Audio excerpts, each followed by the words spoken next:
guys, Denise here from Sewlimitless, and in today's video I'm going to talk about this blazer that I made. It's my latest Minerva project, so let's get started. First of all, welcome back to the channel if you are returning. If you're new here, then hi, my name is Denise, and I want to talk about this blazer that I made.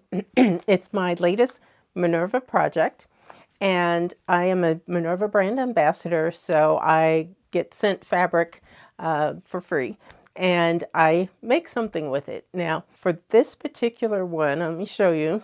This is the leftover.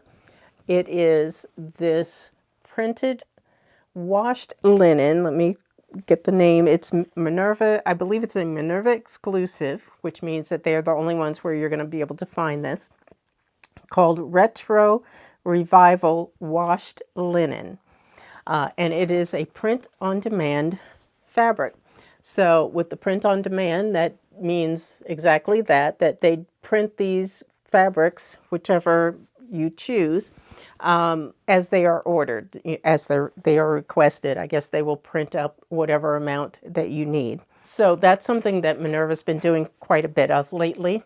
So that's a nice thing for them. I think it's a good thing overall. So anyway, so this is a non-stretch fabric, and it does have that retro look and feel to it.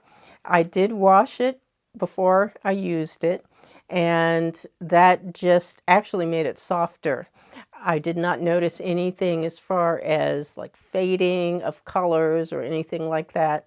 That did not happen, but washing it and drying it just made it really much softer than when it actually arrived here. So that's something to keep in mind. I wash on cold water, and dry it on low heat. So that works out really well for these fabrics when I'm preparing them for use. Now, the pattern that I used is Simplicity 8844. That is this one here, and I made this view, which is view A. And the reason I chose this is because I wanted an unlined blazer. So this actually is a pattern for an unlined blazer. This is one of these Threads magazine patterns, and I believe this is still available. It's from 2019, and it is relatively easy to put together. It says for fabrics, brocade, cotton types, lightweight denim, linen types, poplin, sateen, seersucker, velveteen, lightweight wool types. So this washed linen, which is, I would say, a medium weight linen, perfect for the blazer.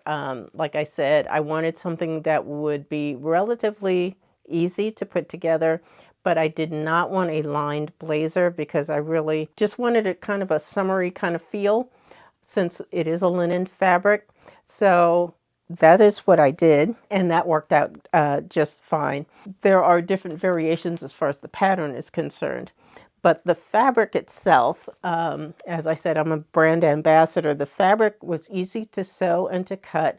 I did not have any issues with it raveling or unraveling, anything like that. There is a definite right side and wrong side to the fabric, since it is a print on demand.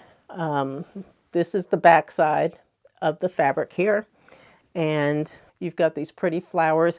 And this is a project I've always, for years, I've been wanting a floral blazer, and I've just never gotten around to making one. So when I saw this fabric, I thought that would be the perfect thing to make for with this. So that worked out really well. I just use a regular needle. Most of my seams on the inside are serged. That's just what I would do. But if you wanted to make it look really pretty on the inside as well, I would suggest you can use binding. And that's something I've done years ago when I made a trench coat that was unlined. So you can put binding on the inside if you want. Now that will add a little bit more bulk to it, But if you want that look, that's something that you can consider doing as well. As far as like what I was saying about the needle, I just use the size 14 needle. That is what I use for most of my projects. Unless it's a knit, then I will use a jersey needle or something like that.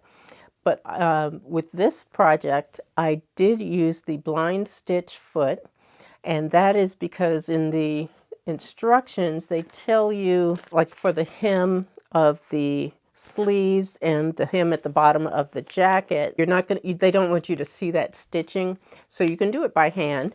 But I have a blind stitch foot, and so I wanted to use that. I've used it before and I know how to use that one, and it works just fine. That's what I did, and I really like how that turned out. It's just an easy, quicker way of getting that basically invisible type of hem, that invisible stitching on the hems of the sleeves and at the bottom of the jacket. So that worked out just great. Yeah, I really like this project. I have more fabric left over, and I will probably, I'm not sure what I want to do with the rest. Either I could do shorts to go with the jacket, or possibly even a skirt. I don't know. We'll see.